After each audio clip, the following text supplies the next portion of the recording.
We're in John chapter 6 of the NIV Bible. Sometime after this, Jesus crossed to the far shore of the Sea of Galilee, that is, the Sea of Tiberias, and a great crowd of people followed him because they saw the miraculous signs he'd performed on the sick. Then Jesus went up on a mountainside and sat down with his disciples. The Jewish Passover feast was near. When Jesus looked up and saw a great crowd coming toward him, he said to Philip, "Where shall we buy bread for these people to eat?" He asked this only to test him, for he already had in mind what he was going to do. Philip answered him, 8 months' wages would not buy enough bread for each one to have a bite. Another of his disciples, Andrew, Simon Peter's brother, spoke up. "Here is a boy with 5 small barley loaves and 2 small fish. But how far will they go among so many?" Jesus said, "Have the people sit down." There was plenty of grass in that place, and the men sat down, about 5,000 of them. Jesus then took the loaves, gave thanks, and distributed to those who were seated as much as they wanted. He did the same for the fish. When they had all had enough to eat, he said to his disciples, "Gather the pieces that are left over. Let nothing be wasted." So they gathered them and filled 12 baskets with the pieces of the 5 barley loaves left over by those who had eaten. After the people saw the miraculous sign that Jesus did, they began to say, "Surely this is the prophet who is to come into the world." Jesus, knowing that they intended to come and make him king by force, withdrew again to a mountain by himself. When evening came, his disciples went down to the lake, where they got into a boat and set off across the lake for Capernaum. By now it was dark, and Jesus had not yet joined them. A strong wind was blowing, and the waters grew rough. When they had rowed 3 or 3.5 miles, they saw Jesus approaching the boat, walking on the water, and they were terrified. But he said to them, "It is I, don't be afraid." Then they were willing to take him into the boat, and immediately the boat reached the shore where they were heading. The next day, the crowd that had stayed on the opposite shore of the lake realized that only one boat had been there, and that Jesus had not entered it with his disciples, but that they had gone away alone. Then some boats from Tiberias landed near the place where the people had eaten the bread after the Lord had given thanks. Once the crowd realized that neither Jesus nor his disciples were there, they got into the boats and went to Capernaum in search of Jesus. When they found him on the other side of the lake, they asked him, "Rabbi, when did you get here?" Jesus answered, "I tell you the truth, you are looking for me not because you saw miraculous signs, but because you ate the loaves and had your fill. Do not work for food that spoils, but for food that endures to eternal life, which the Son of Man will give you. On him God the Father has placed his seal of approval." Then they asked him, "What must we do to do the works God requires?" Jesus answered, "The work of God is this, to believe in the one he has sent." So they asked him, "What miraculous sign then will you give that we may see it and believe you? What will you do? Our forefathers ate the manna in the desert.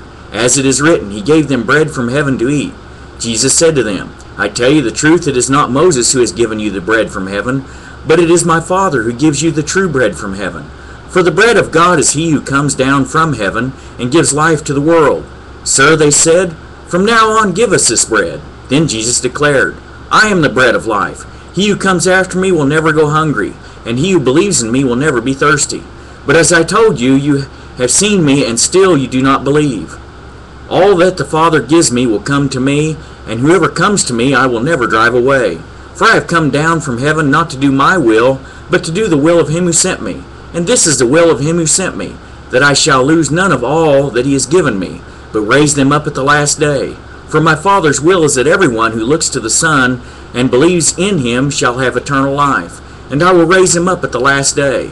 At this the Jews began to grumble about him because he said, "I am the bread that came down from heaven." They said, "Is this not Jesus, the son of Joseph, whose father and mother we know? How can he now say, 'I came down from heaven'?" "Stop grumbling among yourselves," Jesus answered. "No one can come to me unless the Father who sent me draws him, and I will raise him up at the last day. It is written in the prophets, they will all be taught by God. Everyone who listens to the Father and learns from him comes to me. No one has seen the Father except the one who is from God. Only he has seen the Father. I tell you the truth, he who believes has everlasting life. I am the bread of life. Your forefathers ate the manna in the desert, yet they died. But here is the bread that comes down from heaven, which a man may eat and not die. I am the living bread that came down from heaven. If anyone eats of this bread, he will live forever. This bread is my flesh, which I will give for the life of the world." Then the Jews began to argue sharply among themselves. "How can this man give us his flesh to eat?" Jesus said to them, "I tell you the truth, unless you eat the flesh of the Son of Man and drink his blood, you have no life in you. Whoever eats my flesh and drinks my blood has eternal life, and I will raise him up at the last day. For my flesh is real food, and my blood is real drink. Whoever eats my flesh and drinks my blood remains in me, and I in him. Just as the living Father sent me, and I live because of the Father, so the one who feeds on me will live because of me. This is the bread that came down from heaven. Your forefathers ate manna and died, but he who feeds on this bread will live forever." He said this while teaching in the synagogue in Capernaum. On hearing it, many of his disciples said, "This is a hard teaching. Who can accept it?"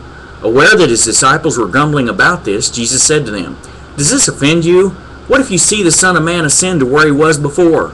The Spirit gives life, the flesh counts for nothing. The words I have spoken to you are spirit, and they are life. Yet there are some of you who do not believe." For Jesus had known from the beginning which of them did not believe, and who would betray him. He went on to say, "This is why I told you that no one can come to me unless the Father has enabled him." From this time many of his disciples turned back and no longer followed him. "You do not want to leave too, do you?" Jesus asked the 12. Simon Peter answered him, "Lord, to whom shall we go?